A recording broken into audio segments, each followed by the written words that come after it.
There is no more interesting person that I could think of to have on this podcast than my guest today, Haze The Huntsman. This man is a Māori tribesman, the real deal tribesman. This guy is one to watch. Like, life was really a fight for you from the start, really. It was, so to speak, like trauma from our childhood, and we all just got to crack on with it, you know. You wanted to do this before it was even a thing. Got to a point where I said, okay, I'm going to do boxing for another 2 years.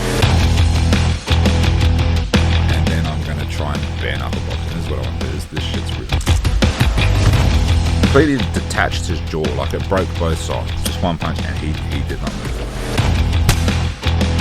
You infused that hunting thing into your fights. Every fight there's a different animal. To make it look like, okay, that's the animal I've just hunted, and now I'm wearing that skin. The BKFC held in the Coliseum.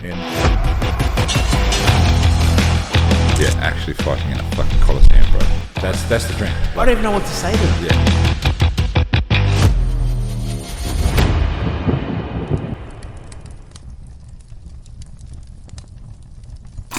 Ladies and gentlemen, welcome back to the Unbreakable Podcast. I'm your host, Liam Christopher. Pleasure to have you guys here. We took a lot of audience questions. We listened to what you guys say.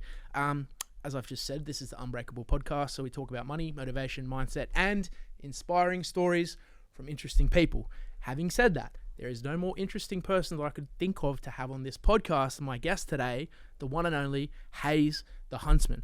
Haze has been kind enough to join us today, all the way from Queensland to Sydney, New South Wales. We're here in our studio, and we're going to have a good chat.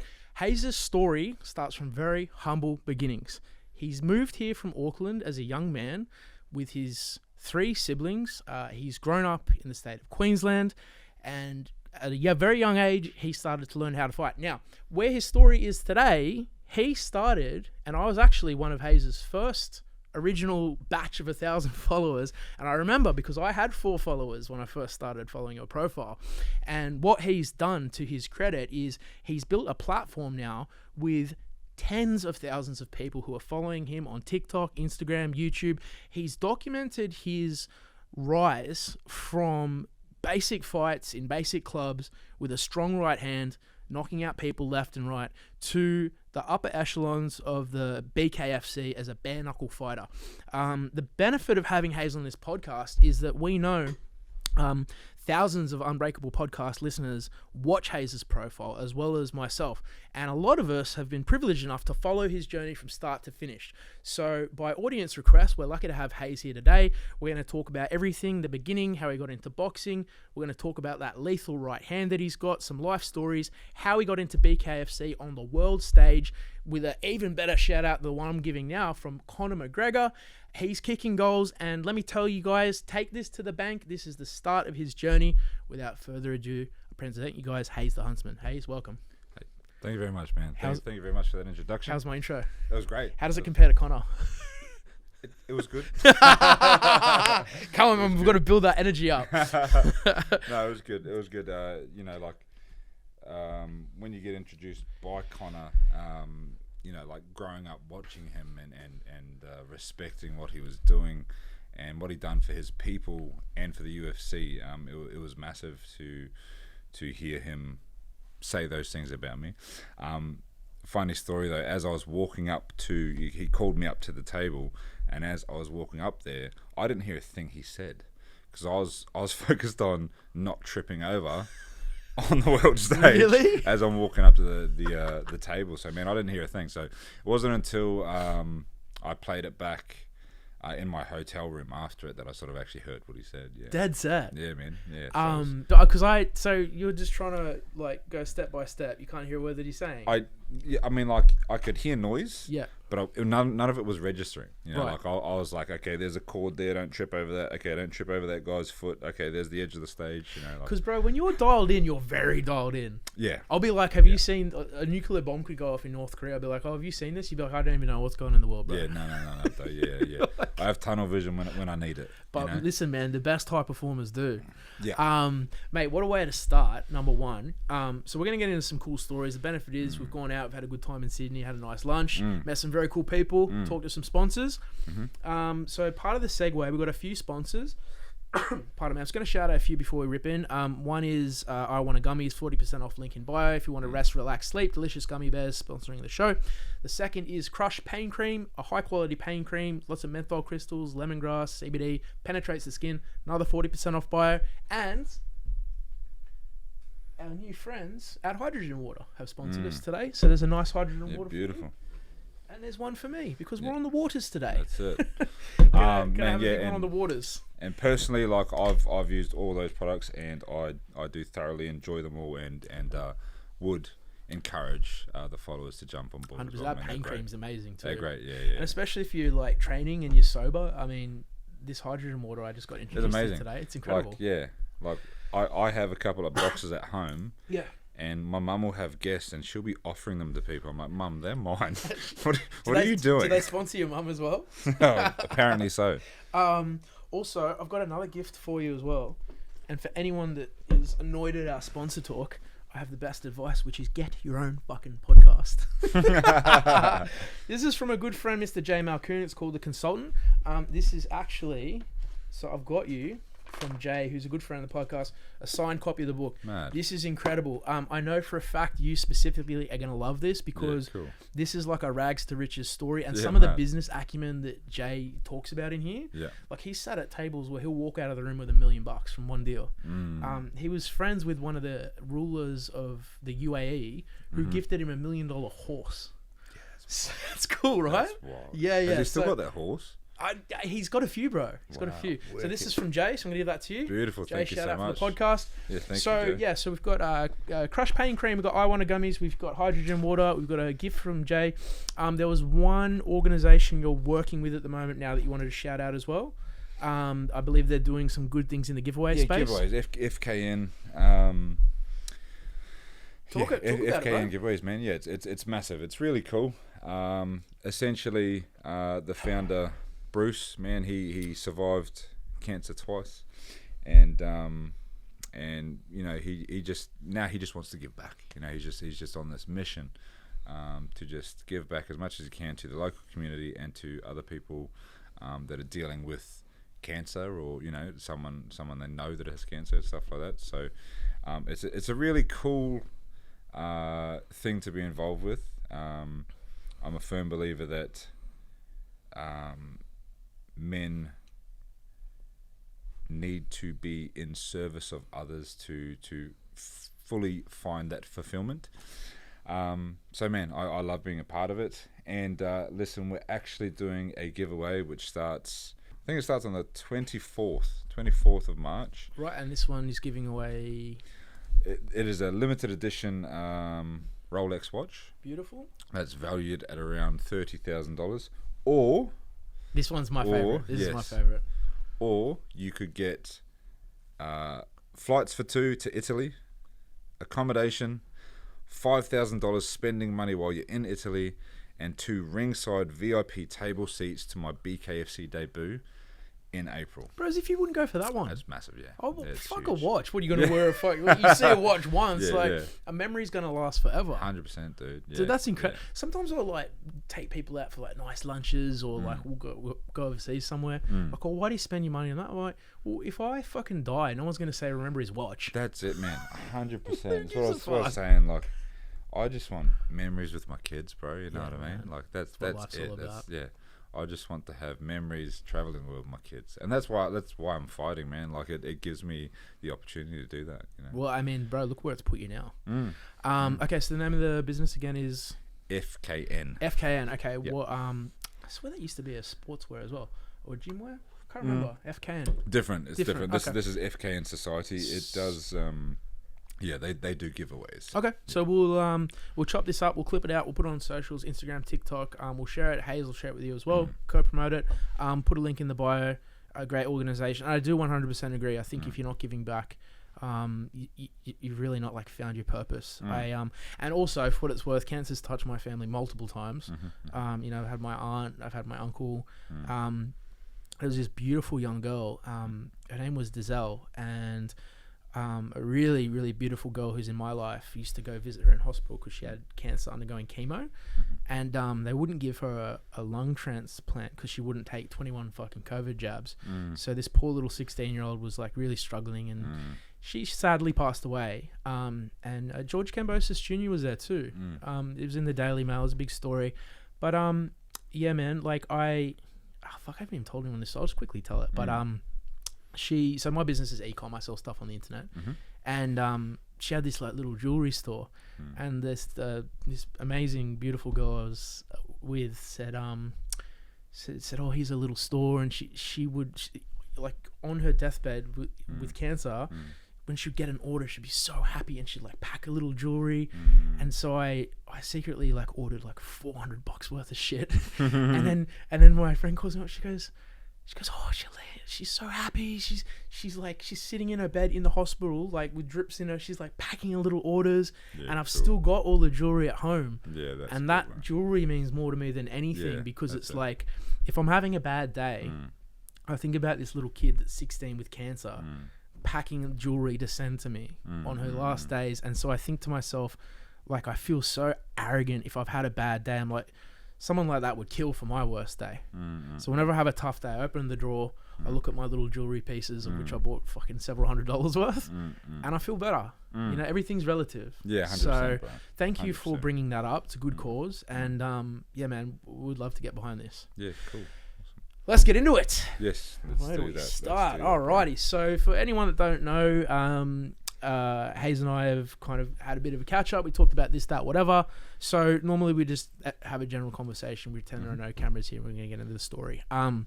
Now, yours starts because you came over here with a mum and a dad from Auckland, New Zealand. Christchurch, New Zealand. Sorry, yes. And you had you're one of four. You're the oldest boy. Two younger boy siblings. You've got your older sister, and I mean, how do I say this? Like, life was really a fight for you from the start, really. Yeah, I guess it was, so to speak. Like, a thing that I do struggle with when it comes to doing podcasts and stuff like that is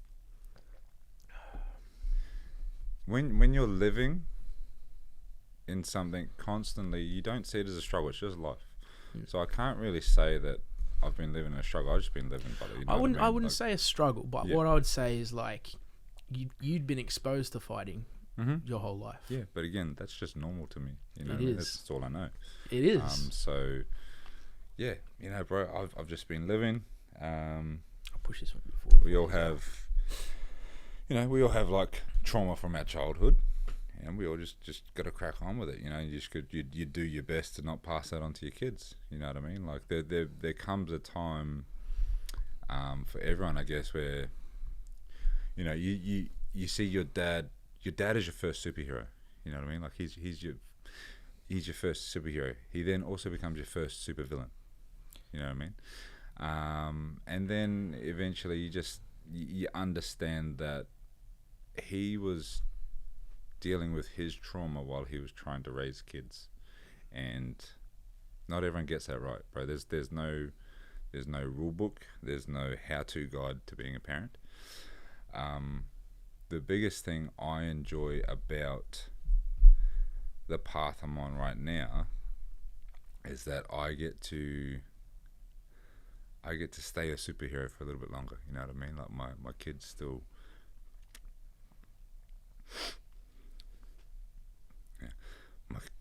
take your time, bros.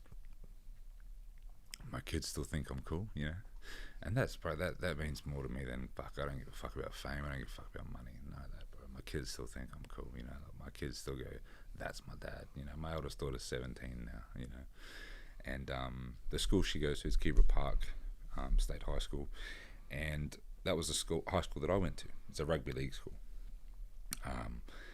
and they reached out to me recently and asked if I would come back and speak to their sports elite there. And of course, you know, being a dad and thinking I'm super embarrassing, I just messaged my daughter and I was like, hey Bob, the school's just asked if I'd come down and talk to the sports program down there. Is that okay with you? And her response, her response was, yeah, like absolutely. Like I think it's really cool that they think my dad can inspire these kids, you know. So, and that's what I mean. But I get to be a superhero just a little bit longer. So, bro, that's so cool. Yeah. You know what's funny? Like, I think the reason why people love what you're doing so much is because, like, you know, we talked about when you start social media, you try a few things and you're like, oh, this doesn't feel fucking normal. But then you put out content that's like just who you are, and everyone fucking loves it. Like, I think with you, with your little 5-year-old, she does like the little slap. Oh yeah, she beats me up. Bro, everyone thought that was gorgeous, man. Yeah, Even I showed that to my missus, and she goes, "He looks like the best fucking dad in the world." Yeah. I mean, it's easy to appear that way on social media, you know, but I do try. There's mistakes that I make. We all do, you know what I mean? As I said, there's no how-to guide. And again, I'm still, I didn't know I was, but I'm dealing with the trauma of my upbringing while I'm trying to bring up children. The way that I parent my youngest daughter is different to the way that I parented my eldest daughter. So, you know, just trying to live and learn and do the best I can, you know. You're doing well, man. You're doing well. And also, like, I know, like, because, I mean, you know, we talked about mine, man. My dad pissed off when I was 10. We grew up in a fucking housing commission, and we were in a refuge at one point. It's like not even a housing. It's not even a house. It's like a box. So you get 4 walls and a bed. So we would have like mum on the bed, and we'd have like a couple kids on the floor, one on the couch, and like, yeah, you are right, man. Because I get the same stuff where I'm like I think when you have a kid, you see the world a lot differently, and you start to kind of like zoom out a bit. And then I think it's when you zoom out that like a lot of the stuff from when you were younger kind of hits you, because you're tying it back to like how you parent. And it's almost like you kind of like meet your younger self a little bit, because you have to like face the younger version of you. And sometimes it's fucking hard, man. 100%, dude. Like, yeah, especially when you got violence and stuff like that. And you might not, like, I don't know about you, but like, there was stuff that I didn't think about for like 30 years. And then like, the topic will get brought up and I'll get sucked back into it. I'm like, what the fuck? You know what I mean? Yeah, 100%. That ever happened to you? Yeah, man. Of course, like, I've had times where, you know, people would talk about, oh, look, and this trauma did this to you, and I was like, oh, fucking didn't. I'm sweet. Yeah. And then going back and looking and go, oh, fuck, actually, you know. Yeah. Actually, I wasn't sweet.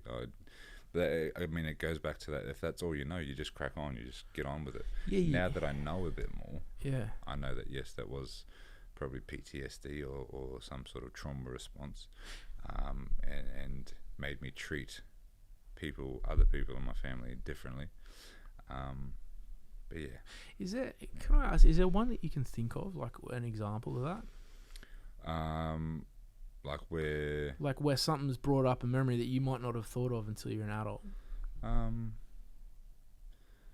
There are a couple of little things. There's a couple of little things with my youngest brother Jay, and I was an absolute cunt to him when we were younger, purely because I'd see him get away with things that I used to get beaten up for, which isn't his fault at all. You know what I mean?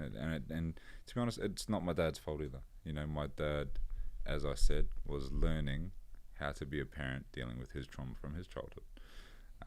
It's all he knew, so it's all I knew. And then he grew from it, he knew better, and was better to my youngest brother. When you're 12, 13, 14, 15, 16, you don't understand that.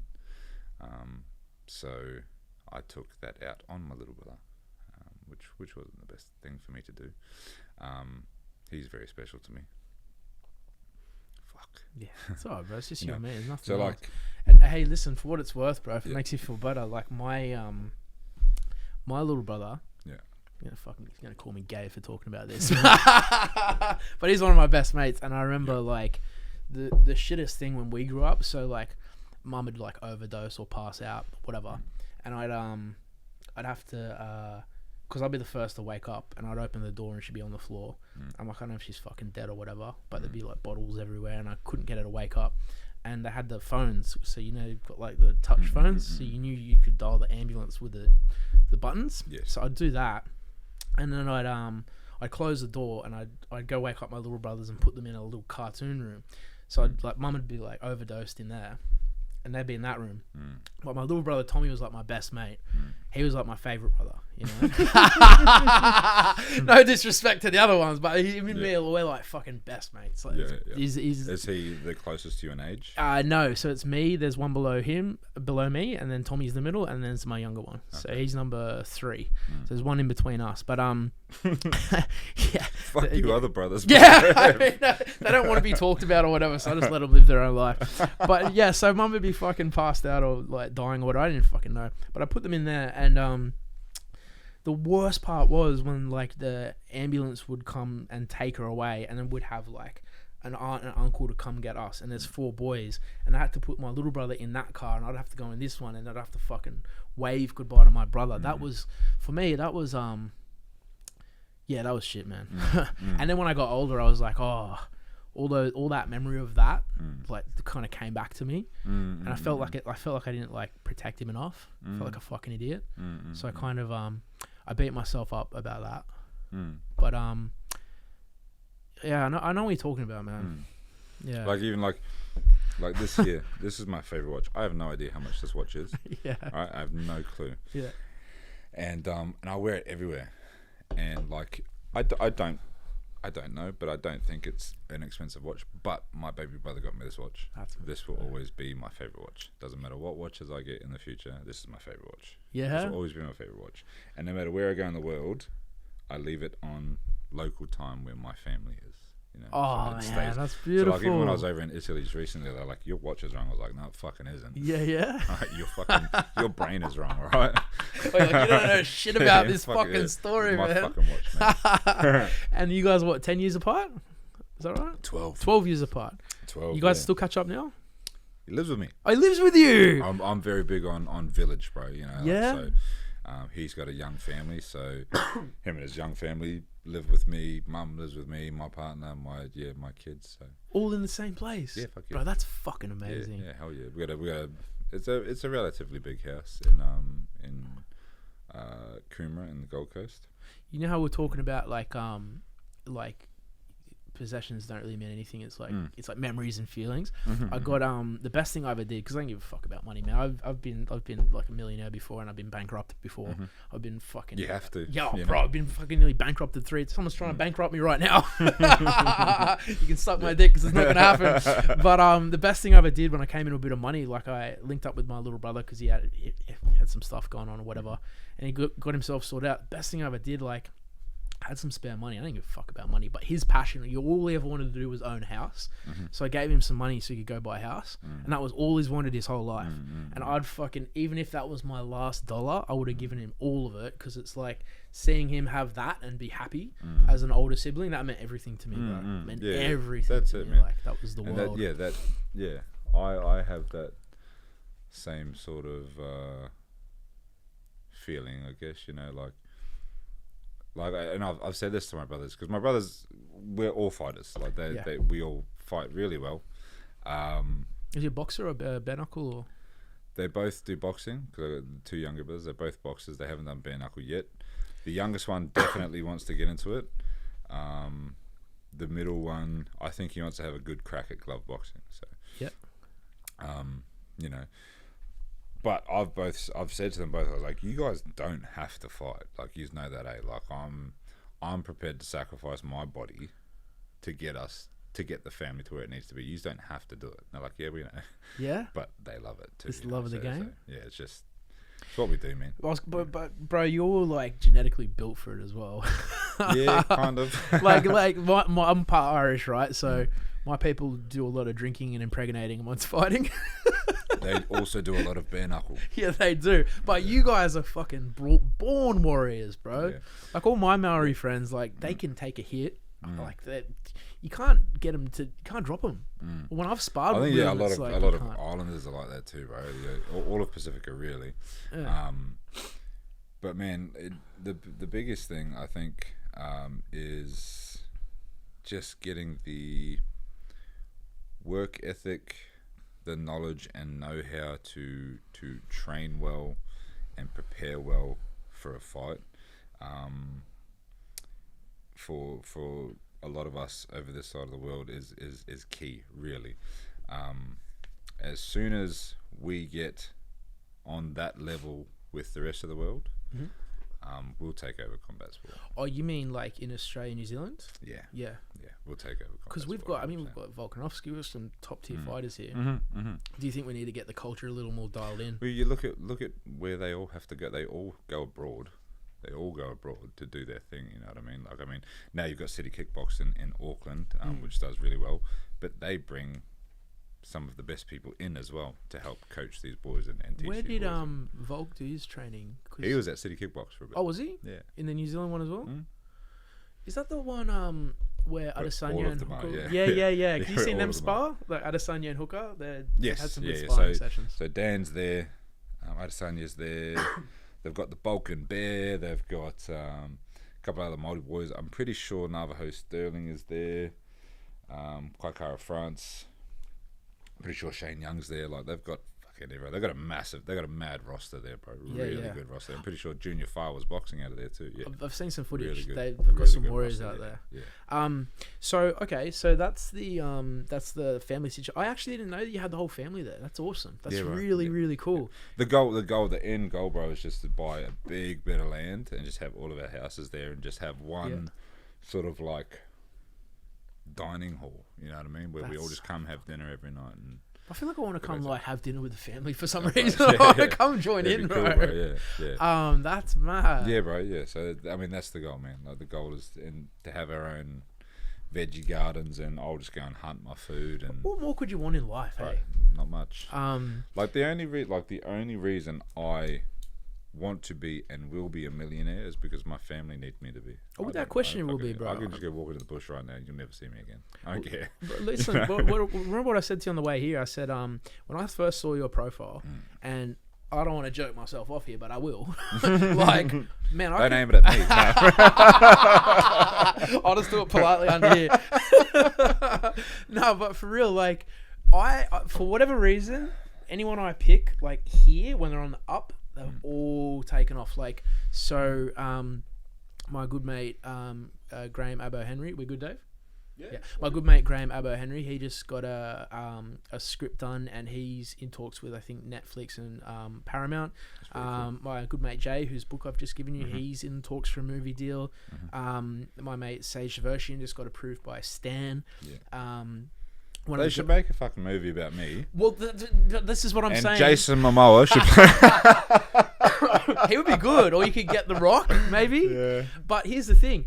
Maybe they will, and if they do, we've caught it on the podcast now. But I remember I saw your footage, and I showed it to my girl, and I said, this guy's going to be a fucking star. I said, I don't know what it is, because it could be fighting, it could be social, it could be business, it could be money, it could be all of them. But I said, whatever he's doing, he's captured a market, and he's built a brand. And as you know, all the best fighters have built a brand. I mean, you're getting talked up by one of the best fucking brands in the world, Conor McGregor, right? He built that from scratch. And I think anyone who's got a natural authenticity, likability, charisma, and a little bit of knowledge, if you can package that up, then you become the brand. When you become the brand, everything falls into place. Yes, this is when you get fucking sponsorships, you start moving up the ranks with your fights, you start getting paid more because people want to see you because they like 100%. The story. 100%. The story increases your pay packet, and then you start talking about your fucking movie deals, and Jason Momoa comes into the picture. So you're still like very, like, you've come such a long way, but you're still at the start of that journey, I believe. Yep. And you know, I think when your fight in Italy happens in April, like, I think that's going to be the start of a big new chapter. I think that's going to be, that's ignition. Yeah, that's bro, 100%. And I'm treating it as such. You've been dialed in, man. Yeah, I have been, bro. Like, the world's been out here, and you've just been fucking. I can even see it in your eyes when you're thinking about it and talking about it. Like, that's all you think about. Like, I can't. Even when I can see you thinking, like, I can. Sometimes you're sitting there, I can see you thinking about that. Like, do you just visualize yourself? Visualization is massive for me, right? It's absolutely massive. I've been doing some. Since this all kicked off, I had an issue with I guess you could call it imposter syndrome, and I was just like, man, like, I'm just I'm just me, bro. You know what I mean? And like I'm getting stopped everywhere I go. Even in Asked for Sydney, where we photos. have like 5 Yeah, people. well, I mean, like when we just went and had lunch, I was getting stopped. And I'm just like, bro, I'm just me. I'm just a normal dude. You know what I mean? Like, and so yeah, it started affecting me, I guess, a little bit, where I'd have to like step back. I'm like, man, I don't deserve this sort of thing. So I started working with Vidal Visions, which it does hypnotherapy, and yeah, man, it's been really cool. It's been really helpful, and yeah, but visualization is massive for me, man. So it sort of helped me get back on track, visualizing the right things, practicing the right things, and you know, essentially preparing me for what is to come. One of the best quotes I ever heard was, anything the mind can visualize, it can materialize. Yeah. So whatever, it's people think that like dudes like this are insane, but I think someone who just, and there's nothing wrong with working an honourable job, but someone 100%. Who can't see anything outside of that, that's where I can't really comprehend, because I'm like, everything I've ever seen has been here, and everything that I've seen has happened. So I mean, it can't be a coincidence. I mean, like, it's just like how I started fighting again. So I okay, story time. All right, story time. Here we go. So I'd gotten involved in the wrong thing. Entrepreneurial mode had kicked in, but it wasn't legal. Okay, so I was trying to look after the family, and again, bro, this is all just coming back to looking after the family. That's all I want to do. That's all I want to do as a man, is just look after my people, protect my people, provide for my people. That's it. So I started doing that on the wrong side of the law, and ended up getting raided, getting caught, and I was looking at time. Managed to in that time sort of take care of it, so to speak, where I didn't go away, which was good. You know, which is always good, because it's positive. Yeah. And I had to start working a normal job, and that obviously wasn't bringing in enough money. So then I started coaching people at a park, just teaching people how to fight.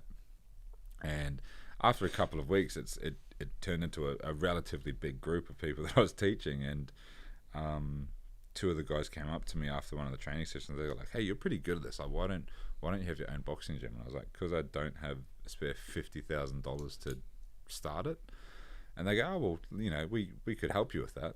So, yeah, so this is one of my good friends from school too. His name's Jesse Malcolm and Kahu Matinga. And I went back home and I told my partner, hey, these guys pretty much said that they could help us open a gym. So she just went, right, done. And she wrote up a business plan. And next time I saw them, I just handed them this business plan. They're like, oh, shit. So it's like, you're serious about this? I was like, absolutely. So yeah, we went 50-50 on opening up a gym, and while I was coaching the boys there, I was 154 kilos. I was big. I was quite fat, and yeah, I was sitting there and I was going, how can I sit here and tell these boys they have to get fit, they have to do this, they have to do that, while I look like I do? So I had the great idea to just go, I'll have another boxing fight, just to sort of show the boys that I sort of know what I'm talking about, and then they'll respect me a bit more, and they'll listen to me. Anyway, I trained for 8 weeks and just jumped in. I was 139 kilos, so I lost a little bit of weight. My opponent was like around 110, ripped, you know, jack dude. But I ended up stopping him in the first minute, and we posted that up on social media, and that went viral. Oh, was that the one where you get that? That was the uppercut, yeah. Oh, that was brutal. Yeah. Hey, wait, so that was your first fight? That was my first fight back. Right, okay. So I had my pro debut when I was 21. I came back and had a fight when I was 25 or 24. Had 2 fights then, but I dislocated my shoulder really bad. So I had 6 years off. So that was my first fight back. So I just wanted to show the boys Bro, something. What a comeback. Jesus Christ, that was such a good shot. So yeah, landed that shot. That video went viral, and then it just started snowballing from there, bro. Like everything just started rolling on. I'm like, okay, well, I'll have another one, and I just kept another knockout. So was this pro as well? Yeah, yeah, these are all pro. Yeah, and so like it sort of got to a point where I said, okay, I'm gonna do boxing for another 2 years, and then I'm gonna try and crack the bare-knuckle market. I had a feeling that bare-knuckle was going to take off. I was going to say, because a lot of people don't know, you wanted to do this before it was even a thing. Yeah, for a long time. When bare-knuckle was only in the UK, and man, I used to watch it and be like, this is what I want to do. Like bare-knuckle boxing, this is what I want to do. This shit's real. Is it the adrenaline of it? I don't know. I don't know what drew me to it, but I'm just like, this is it. This is it, bro. And there was this fellow that I used to watch. His name was Jimmy Sweeney. Jimmy Sweeney was a guy I used to watch. Anyway, he ended up coming to my second ever bare-knuckle fight. But that's another story. I'll get to that. So yeah, there's one dude, Jimmy Sweeney, that I used to watch. Now, I had told everyone I'm going to do 2 years of boxing. Then I'm going to try and crack into bare-knuckle because I thought it was going to be big. And after 2 years, I'm going to be the world champion. And a couple of people laughed at me when I said that. It's always the way, hey. Yeah. You know, some fucking couple of people just like, yeah, laughed at me, blah, blah, whatever. But yeah, sure enough, I'd done the 2 years of boxing and still hadn't cracked into bare-knuckle. And then out of nowhere, a promoter for a bare-knuckle show in the UK reached out and said, hey, man, would you ever do bare-knuckle? And I was like, fuck yeah, I would. How did they find you from your social media? Yes. Wow. Yeah, just from the viral videos, yeah. Isn't it crazy what one video can do for your career and your life? Especially like it was on Instagram. It was my first video to get over 1 million views on Instagram. And it was just a little highlight reel of the last, or the from that comeback, and then probably like 5 fights after. I just done a little highlight reel of that and put it up, and yeah, that hit over 1 million views. And yeah, this promoter reached out, said, hey, you want to come over and do some bare-knuckle? I was like, fucking oath. So I jumped over there, went over there, and over in the UK? Yeah, they flew me over there. What year was this? Last year.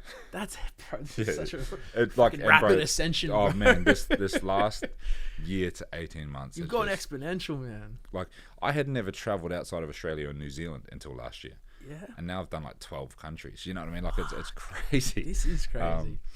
Yeah, all because I punch people. That's it. Like, you know what I mean? Just nah, there's more to it than that, man. There's more to it than that. But yeah, I went over there. I won that fight in the first 30 seconds. Then came back, and then 3 months later, they asked for him to come back for another fight. I said yes. Opponent pulled out, and then a sort of relatively last-minute replacement was this guy who used to be the world heavyweight champion in bare-knuckle. So I was like, yeah, fuck it, whatever. Yeah, I'll do it. I'll run it. So I ran it, and ended up beating him. I broke both my hands in the first minute. Was that the one who was like big shaved head? Yeah. Like, yeah, Yep. and you go crack, and then you show your knuckle afterwards. Yes, yeah. How is it now? I can't straighten that finger, but Which one? the one that's bent. Oh no way! Yeah. That's Man, funny story. I actually feel like the fist is a lot harder now. I have heard that if you hit it hard enough, it does tend to develop. You squeeze your fist. Yeah. You know. See how you can't quite get that knuckle in there? Yeah. Squeeze the fist. Yeah. Yeah. So I can't either. Yeah. It doesn't go in. But because I broke this finger, it's like pushed it over, and there's Yeah. more room, so I get really good like squeeze on that finger. Yeah, I can now, see that actually. bro. And it's fucking solid. I can't wait to use it now, bro. I just want to have a crack. Italy's at it. looking like it's Oh, going to be bro, wild. I can't wait to use it. So I feel like it's so much harder, eh? So you think you improved it? Yeah, 100%. Yeah, just go break your hands, guys. Just hit wall for training. Yeah. But yeah, so I ended up winning that fight, and that got me in the top 10 in the world. And then yeah, I've now got the contract with BKFC, and we're having my debut in Italy. How many fights have they got you for? No, there's nothing like that. It's just it's just this. Yeah, You're just on the roster with we've them. got to see how it goes. Okay. You know what I mean? Well, I know how it's going to go. Yeah, Can I do people too. bet on this, by the way? I believe so. I want to. I'm gonna put some cash on this, bro. Yeah, I believe so. Like my Look opponent. after me, man. Yeah, I got you. I need to make some money back. Tell me what round. Yeah. No, my opponent is 4 wins, 2 losses. His 4 wins have come by knockout. He's 6'5", southpaw. I believe he was a world champion in Muay Thai. Very tough, durable man. Obviously got some good power behind him. And, I'm really looking forward to it. He seems like a really top bloke too. Like a decent dude. What's his background? His ethnic background? He's from America. He's American. Fuck. Yeah, US. It's just funny. When I had my first fight, it was weird too because I was up against like a fucking legend of a bloke. It's weird when you've got this mutual respect. Punch each other's head in. It's like for me, like I don't have to put on a mask. I don't. So like, and I don't have to hate you to punch your head in. Like this is just what I am. This is what I do. I don't have to find reasons to dislike you to still want to cave your head in. Like when it comes to it, it's my life or his, and I'm going to choose his every day of the week. I hope he's well. I hope he's okay, and I will go and visit him in hospital after if it happens. And this isn't talking about my next opponent. This is just anyone. You know what I mean? But yeah, like it's just business, brother. It's just business, and this is just me honouring my people, doing what I do. That's a good segue what you've just mentioned, because one thing we're talking about before the pod was that you're trying to kind of like create a culture for your people and like a legacy where you can kind of set the standard that kind of is missing within the community, where you've got like a solid Maori fighter who's got good values, who's got good aspirations, and like you want to get to the top of the world, but you kind of, it's almost like you're representing your culture at the moment. Talk about how that feels. Crazy, wild. Very privileged, bro. Like I feel very privileged to be in a position where I can represent my people on the world stage. I will do them justice. I will do my people justice. And man, I'm just like, I there's not much else I can say, bro. I'm proud. I'm so proud to represent tangata Māori on the world stage for everyone to see and to win while I'm doing it. That's awesome, bro. It's cool as well because it's like, sometimes you got to forge the path for other people, because people will come behind you one day, and that's like that. Honestly, that's my goal. My job is to open doors for the rangatahi, the next generation, to walk through. I'm planting seeds. I'm not the be all and end all. I do believe, like even if my little brothers choose to come over to Bare-knuckle, they'll be better than I will, because I've set a path and I've planted seeds and I'm opening doors. And that's my goal. I think my people have so much to offer. I think all of Pacifica, Australia included, have so much to offer. And like I said before, I was like, once we get that right, that little missing link, we'll take over combat sport. We will take over combat sport, I promise you. Yeah. 100%. There's a strong, fierce loyalty within the culture as well. Because when I grew up on the coast, like, it was pretty violent, it was pretty rough, it wasn't nice. But I remember a lot of my Maori mates, like, they were the most loyal people, bro. Like, if they had your back, like, I don't know, if something happened in a club or whatever, like, they wouldn't even give a fuck what it was about. They'd just be fucking straight. We'll ask questions later after we spark out everyone in this club. But if someone's harmed you, they're like, no, we'll figure it out later. It's going to fucking spark everyone in this club. 100%, bro. Yeah, and that's how the it should culture. Be. But that's how it should be, bro. Ask questions later. 100%. And I always say to people, like, neutralize the threat first, bro. 100%. Yeah. I always say, regardless of whether you're right or wrong. Yeah, well, to that point, I was saying, like, if someone's my friend, like, if you're my friend, then you're fucking just right by default. If someone's got a problem, that's their problem. Yeah, to an extent, 100%. Do you know what I mean? Like, I'll ask questions later, and if you're in the wrong, I'll probably slap you. Of course. You know what I mean? Like, but first, we're banging all these concepts. Right? You know what I mean? Like, wait, that's so funny. I've got a good, another good segue. Yeah. Fuck, this is a good podcast, bro. Are you having fun? Good, yeah, this is fun. Speaking of sparking out people, I don't even know how to ask this question. Tell me about the time when you knocked out 5 Santa Clauses. Oh. Oh man, you didn't see that question coming. Yeah. So thought I forget about this. Anyway, story. I was at this Poor kids didn't I was get at this Christmas shopping because of you, centre. Hayes. Yeah, I was at this shopping centre and I seen these dudes. No, man. Yeah, Okay. no. I was working at a nightclub in Surfers Paradise, and I guess it was their Christmas party or whatever. But there was like about 30 people dressed up as Santa Claus. Were that corporates or tradies? They were fucking Gronks. Yeah, Okay, they're say fucking less. rat bags, bro. Yeah. But yeah, they came into the club that I was working at and started an all-in brawl. There would have been, I don't know, 40 or 50 people. Just there were fights everywhere. Everyone was just punching on, and I was the last guard to get there. Wait, inside the club though, punching? Yes, it? this is inside the club. We had about 5. I think we had about 5 guards on, and I was like, obviously, we had one that has to stay on the door. And I was the last one to get there, and I just started hitting anyone that was in red, really. Because you know who the targets are. Yeah. Anyone in It's red probably with easier a because white you know beard. the beard's that's the chin. Yeah. So it's just easy Yeah. like chaos. So I think I threw like 5 punches and knocked out 4 people, and that ended it. Like that was it, done. Sort of like they just all sort of looked around and be like, oh shit, like, and it, like, honestly, it probably took about 15 seconds. You know what I mean? Like, Who had to clean up all the Santa Clauses off the floor? the other Santa Clauses. Santa's little helpers, bro. The elves came in.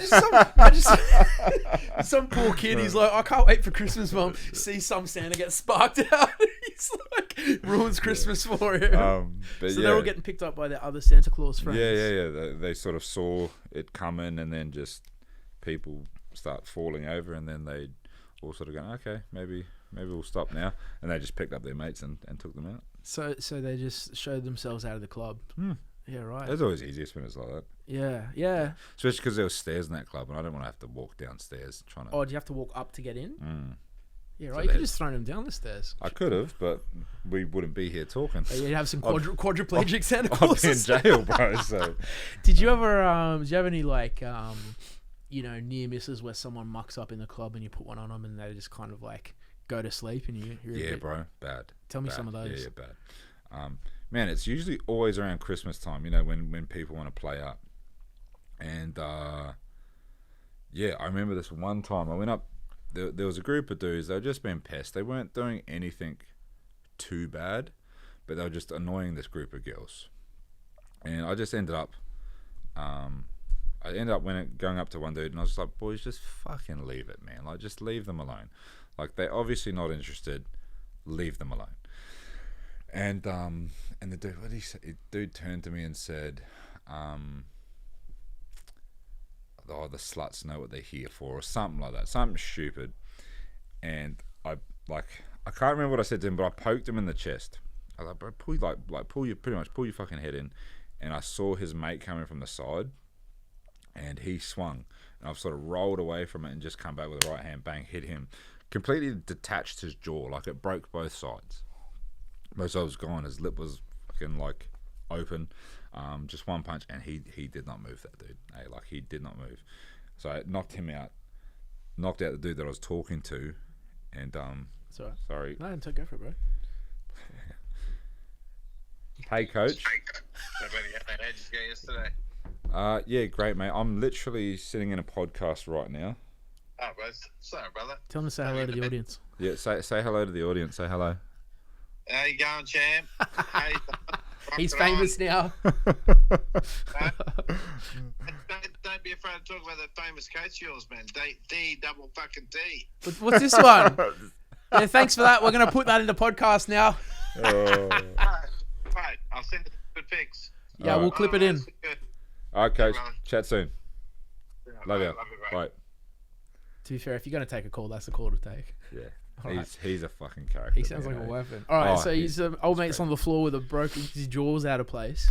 Oh, like, so it fractured both sides. So like the chin was just fucking, yeah. Like So it- what? You got him in the middle?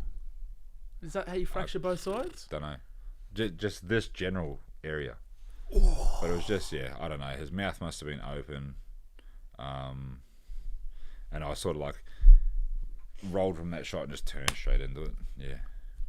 gone. Mate, to be fair, that sounds like it couldn't happen to a better bloke, really. And this has all happened in this club. Like, I remember another fight. Because I had a broken hand. I had broken my hand earlier fighting, and then this one dude has just been a pest all night, and like it was time to close and go, and I was like, bro, just go home. Like, and I spent like a solid maybe like 10 minutes trying to tell this dude, I was like, just fucking go home, bro. I had a broken hand, so I was like, I don't really want to fight. I've got a broken hand. And now 10 minutes of telling someone to fuck off, that's saying I don't train 7 days a week to lose to fat cunts like you, blah blah blah. Well, he said that. Yeah. Just kept, and I was like, bro, just fuck off. So I ended up calling back up and I was like, bro, can you please fuck this dude off? I don't want to deal with it. So security came in, went to ask him to leave, and he probably spoke to him for about 2 minutes, and then all I hear was the other security guard going, go on then, fucking go, have a go. Go on then. And so this dude comes back up to me and grabs me by the shirt, and I was like, don't do it, man, like just fuck off. And as he's holding my shirt, he raises his hand, and I just went fucking bang, bang, just twice. And he fell like this, and he was on the ground still like that, like he was holding my shirt. Poor fucker. And then so the security guard just comes over and he goes, bet you wish there were more days in the week, you prick. I'm like, fuck, man. I was gonna say that's like, 7 days. What was he doing in training? Yeah, fuck. And I was just like, bro, like that's what I didn't want to do, man. You know. Yeah, but bro, I've noticed like it is. I've noticed a lot of like, and you probably see this too. Some of the best fighters in the world will work the hardest to de-escalate a fight. 100%. I don't want to punch on the street, bro. Like, I get paid for it now, so are you paying me by that? No, fuck off then. Bro, didn't Izzy say that to the guy in New Zealand? He goes, I get paid millions. Yeah, because he was hopping in his car, right? Oh, the dude sitting on his car? Yeah, he goes, I get paid millions to fight you. I'm going to fight you for free. Yeah. And the guy's like, yeah, fuck it. And I'm like, oh, that must have tested his patience, bro. Yeah. Yeah. I probably would have slapped someone. I wouldn't be able to be that patient. Like, because when you're like, I'm not as big as Izzy, but I'd probably get away with it. Maybe do it while you can. Because otherwise, you're gonna be world famous. You're gonna have some shit cunt. Oh, bro, like it's one of the biggest things now that sort of I'm starting to grow in popularity. Is like road rage, man. You know what I mean? Like. You know, if people doing it to you? Yeah, no. It's like if someone cuts me off, I'm like, you fucking dickhead, and then they're like, are you Haze the Huntsman? I'm like, fuck. It's not funny, bro. Like it's fucking, you know, like because like I'm a nice guy, bro. I'm a nice guy, but when we're in cars. Like he doesn't know I'm a nice guy. He's just like, this guy's just swearing at me. Yeah, but it's funny that like you try to be pissed off and someone's asking for an autograph. Oh, bro, it's or like if we're in public, like. I understand that you might be looking at me to be like, oh, is that him?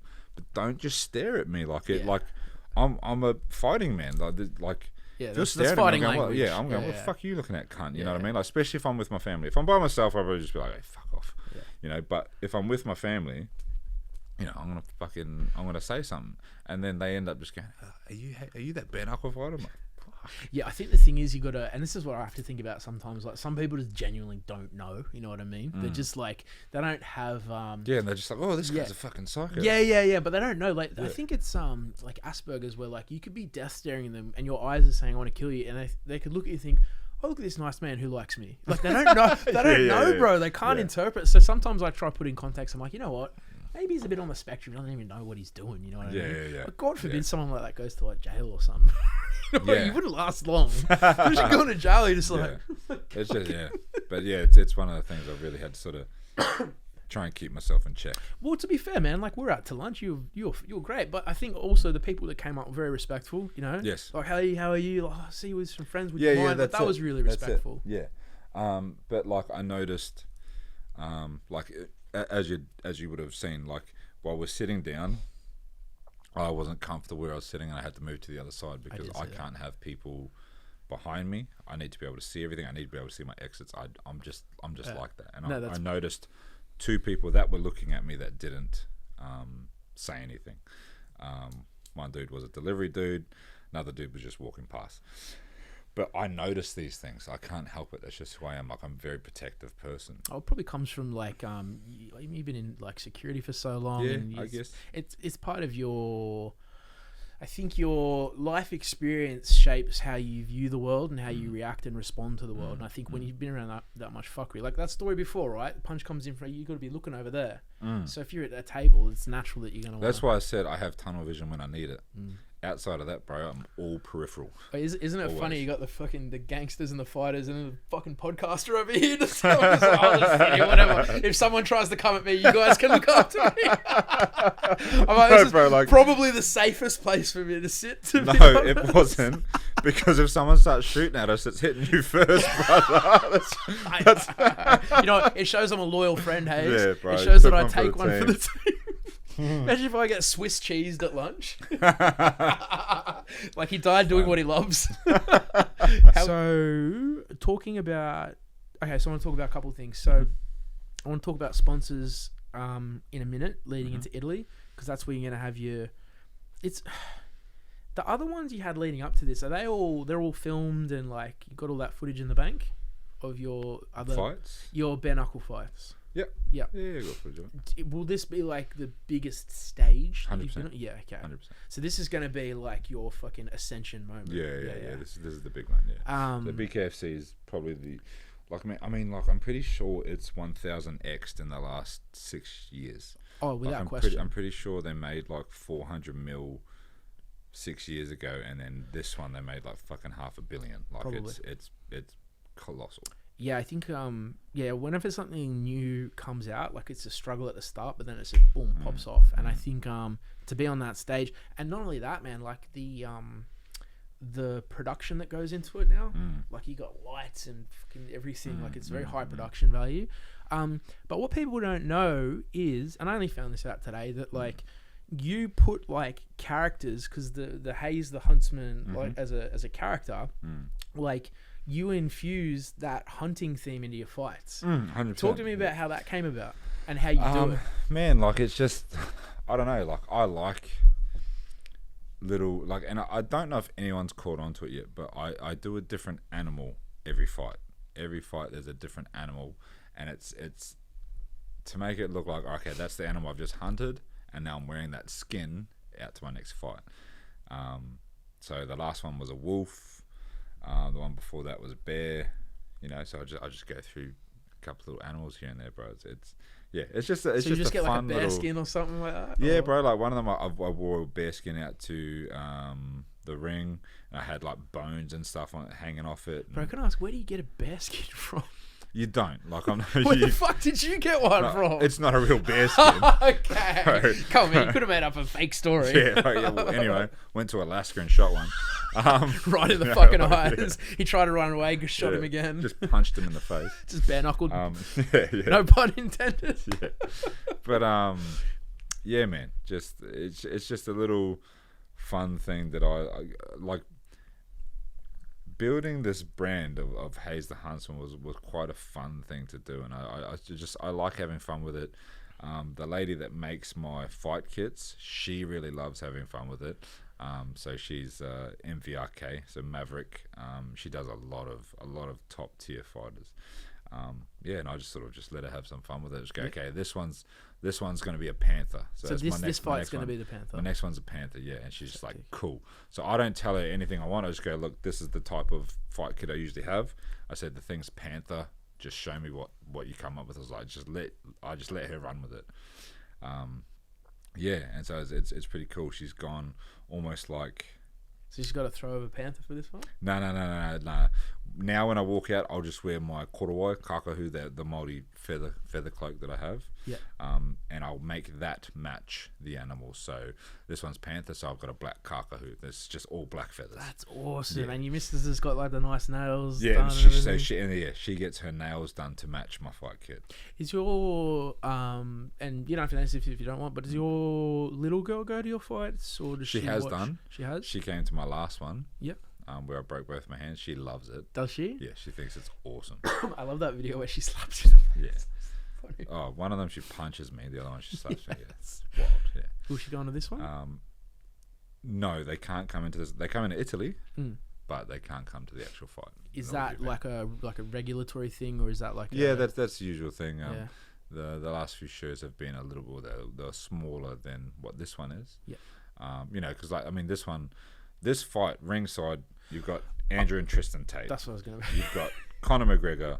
You've got I'm pretty sure Sylvester Stallone. Bro, I was gonna say it's probably not a place for a 5-year-old girl anyway in that sport. Yeah, you got Sylvester Stallone. I'm pretty sure there's rumors that Jean-Claude Van Damme's coming, bro. Like just crazy. Alexander Usyk. Joseph Parker is on my team. Joe Parker's coming with me over to Italy. We've got Mark Hunt, Ray Siffel, Mirko Krokop, Jerome Labana. Krokop? Yeah, bro. He's a G, man, isn't he? Yeah, like bro. the original. Yeah, so those like Mark Hunt, Ray Siffel, Labana, and Krokop, I'm pretty sure they all fought against each other in like K1. And they're all coming and sitting on the same table, bro. It feels like you got the fucking Avengers of martial arts there. Like, yeah, bro. The only one missing is Bruce Lee. Yeah, bro. Yeah. But yeah, man, it's I'm pretty sure I even heard that fucking Shaquille O'Neal might be coming. Like it's just wild, bro. Yeah, it's absolutely. Bro, you massive. think you've got imposter syndrome now? Wait till you get there. You know, Oh, bro. the fuck. Yeah, 100%. I'm pretty sure Andy Ruiz, the guy who fought and knocked out Anthony Joshua, pretty sure he's going to be there. Like it's just colossal, man. Like, Even yeah, man, that's huge, bro. And not only that, like I think like the way you've documented your story, number one's awesome because like people, and we're gonna put links to the bio in this so everyone can follow, put in your TikTok, your Instagram, any other socials you've got, but like when people have that connection with you and they followed your story, and this is what some people told me, like sometimes I forget that people even watch me on the fucking internet, but like I have people come up to me like, oh man, I love how real you are about this story. I'm like, I couldn't even remember I told that story, to be honest. But there are people who followed your story that you don't even know, and like you're gonna have people cheering for you who feel like they've been with you on this journey. And that feels fucking. That's like it's cool, man. Yeah, like it's cool, and that's like essentially like that's why you do it, man. Like I love that stuff, you know. Like it's like a family you like don't even know about. Yeah, but it is like it's like they were part of my little comeback story, you know. Yeah. It's cool, like. Bro, I was one of them, to be fair.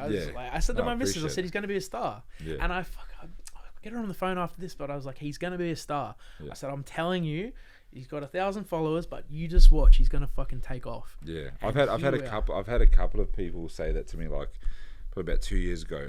A friend of mine, New Zealand girl from New Zealand, her name's Cherry.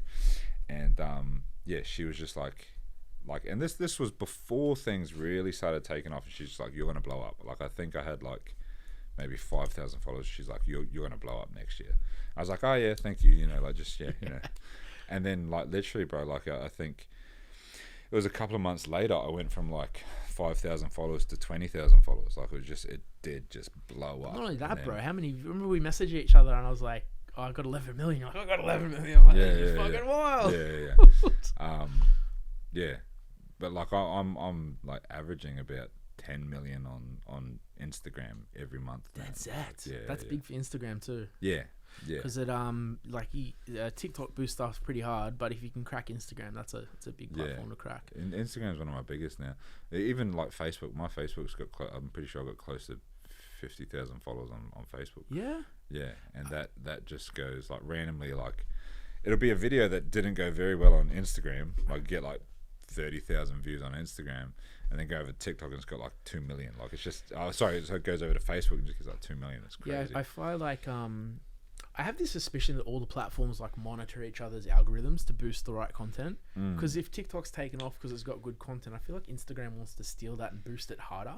Sometimes I've noticed like I know it does that with like trending songs. Yeah. It does that with trending songs because it's a competition for it's just an eyeball market competition. 100%. You know what I mean? So whatever gets the fucking eyeballs, you know, whether it's you KOing someone or me talking shit with some hot girl, like it's just fucking 100%. whatever gets the eyeballs. That's it. And also what I love, man, and you were saying this before, was how like the best part of you came out after you'd met your missus. Do you want to talk a bit about how she's impacted that journey? Because I love that she was there from the start.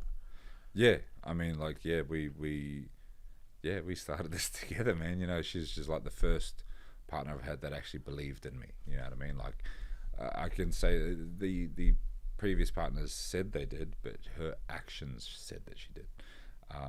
You know, like I said about, you know, when people go, oh yeah, they said let's start a boxing gym. She goes, okay, sweet. I'm gonna write up a business plan. Just things like that. Like she's always done that, and and now like she's reaping the rewards for it. You know what I mean? Like she's a girl who's come from very humble beginnings. They're quite poor. They're sort of similar story to yourself, for her childhood, and now she gets to travel the world. You know what I mean? She gets whatever she wants. She doesn't have to go to work. And all she does is help me with content, make my meals, feed me. That's it. That's all she has to do. And Simple things. She gets to live, fucking the dream life, really. Can I ask? And I already know the answer, but like, how good does it feel to be able to give that to someone, man? Oh, it's amazing. It's the best feeling in the world. It's amazing, bro. Yeah, 100%. It's almost like you're kind of like giving them. Well, for me, I feel like I'm giving something that I never had to people. 100%. Like, and even like now, like, she's so cute, bro. Yeah, totally. Like, when we take the girls to like a theme park, because she never really got to do it as a kid. Like, I'm the one who looks after the youngest. And then Talia will be like sprinting off into the distance with my daughters to go on the next ride, bro. Like it's crazy. She'll be like, "Let's go!" Just grown woman. Which like which 28. That's so cool. Yeah. Sorry, I was just gonna say, which area was her upbringing from? She was born in Sydney, but she grew up on the Gold Coast as well. Okay, Yeah. bro, that's so cool. How Yeah. good must that feel? Yeah, really cool. It's Yeah. a great feeling.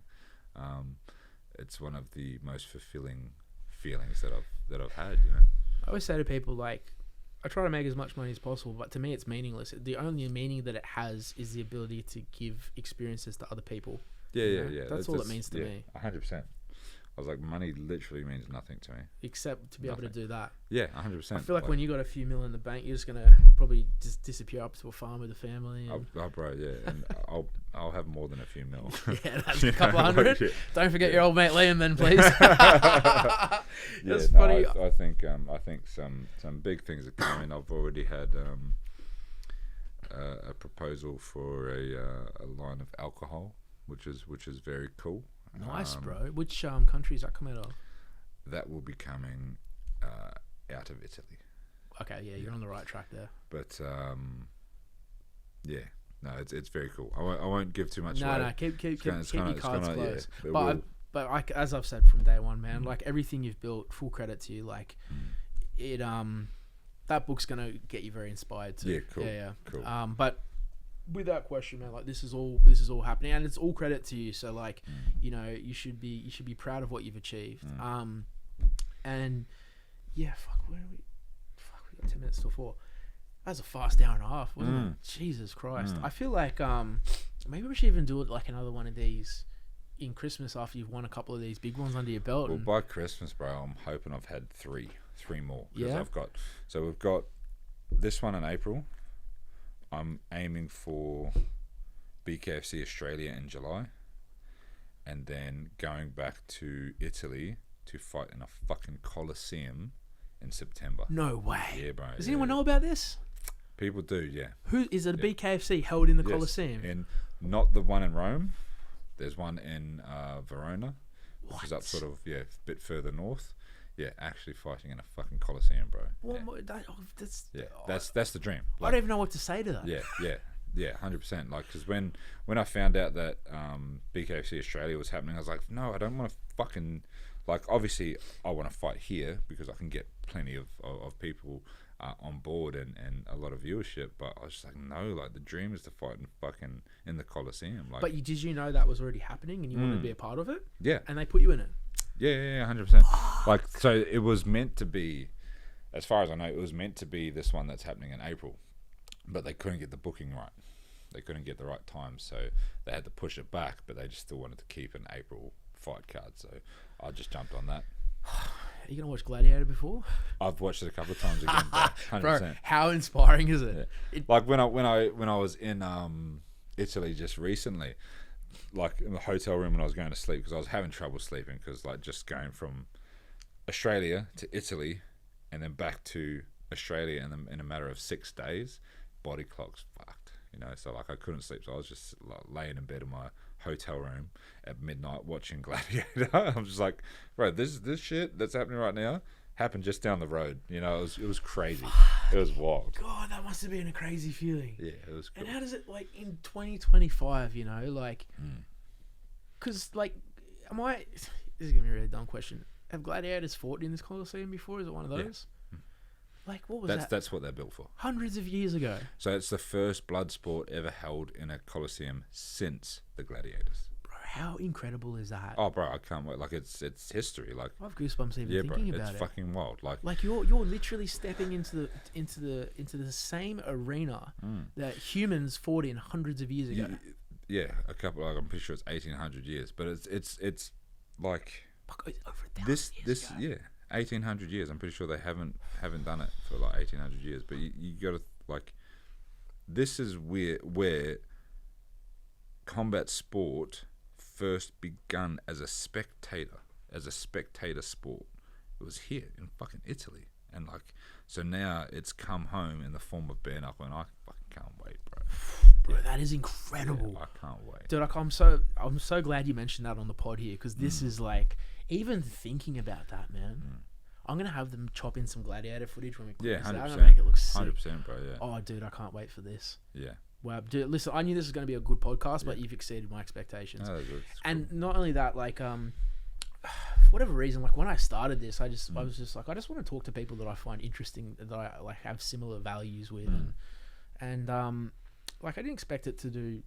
Like, I was just like, I didn't really care if no one watches, really. Yeah, that's it. And now So everyone no one's watches just- it. Yeah, like I didn't I'd care if say no one watched. you'd just be getting the experience and sharing of stories Yeah. out of it, and because that's what you're into and that's what you love. Yeah, and then exactly. Just Everyone it's seems to sort of love it like, with me yeah, now. that's it, bro. Yeah. And but it's yeah, but that's what I was gonna say. So like, but what I found that like, because we're quality over quantity. I don't want to talk like. I wouldn't mind talking to heaps of people, but I'd rather talk to people whose like stories I find really impactful. And what I found is, so you might be the third guest that will I don't know, fourth guest that I think this will happen to, but like every guest we've brought on once, the whole audience has been like, we want them on again. We want to see them again. And I think that speaks volumes to the type of people I've been able to have on. I'm so fortunate for that. But I feel that like anyone who watches this to the end, they're going to want a bit of a follow-up, and they're going to want to know what life looks like after the Coliseum. So I reckon we should try chop one up at the end of the year. Yeah, sounds good. And I have promised my family, I was like, you just tell me where you want to go at the end of this year, and that's where we'll go for Christmas. So it'll be before that. Yeah, Yeah. cool. No, I'm not gonna. Come on, what kind of a monster do you think? No, we'll do it before that. Yeah, but yeah, man. Well, look, obviously, it goes without saying, like, the fact that you came all the way down here after a fucking cyclone, in the middle of training camp, like, it really means a lot to me. It says a lot about you as a man. Like, just having known you in this short period of time, very honourable. You're a man of your word, very respectful, and we really appreciate you being here. no, thank you. I appreciate being here. Thank you. And I think, yeah, man, the last question I would probably just ask would be, you know, you're building this legacy now, and you're at the start of the journey, and yeah, maybe this is a hard one to answer, but like, you know, when you've reached that milestone, you've hit the top, and you know, you've passed this legacy down, what do you want to be remembered for to your family and to your people? Just a good man, bro. Just want to be a good man. That's it.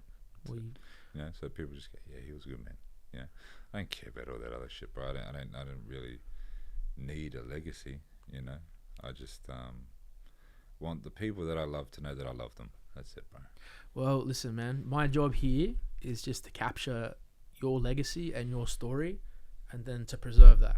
And I think today we've done that in a really good way. And I think, without question, this piece of history, I think we'll do that for you. So Awesome. I'm looking forward to the next one. Thank you so much. Hey, it's bro. an absolute pleasure. Thank you. Appreciate it, bro. Awesome. That is us.